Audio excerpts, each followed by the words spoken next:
pixkat bai egia esan.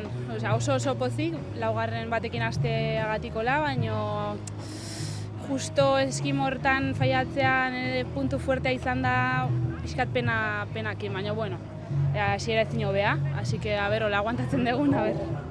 Egia esan oso komodo sentitu naiz jetxira guztian zehar, eta horrekin gelduko naiz ez, ja konfrontazioak eta horri begiratzen, eta ber norekin tokatzen zaidan, baina bai, egia esan oso ondo sentitu naiz, eta horregatik pena ez, hain ondo sentitu da, eta justo faio txiki hortan denbora galtzea, pena handia eman dit, baina bueno. Naiz horretan geldituko eta ja, hori aztu eta aurrera. Ez nahi konformatu honekin, ez hau ondo gintelako ja konfiatu ez, oinak lurrean eta egunero hau pausuz pausu aurrera begira.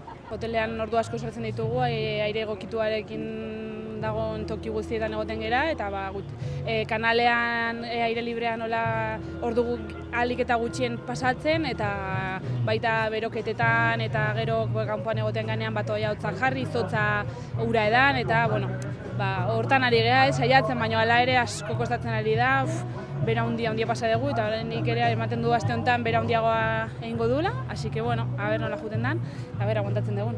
Venga, sorte hon. Eskerrik asko.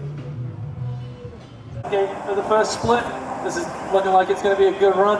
If she can keep this momentum going, just keep that boat moving, coming down into the all-critical roll section. Just goes for a nice little split, doesn't get too hung up on going one way or the other. Very nice. Still up, 2/10 of a second up at the second time check. Can she keep this momentum going? She is roaring down to the finish line. Loses a chunk of time to Jess, unfortunately, in that middle section. Is 1.2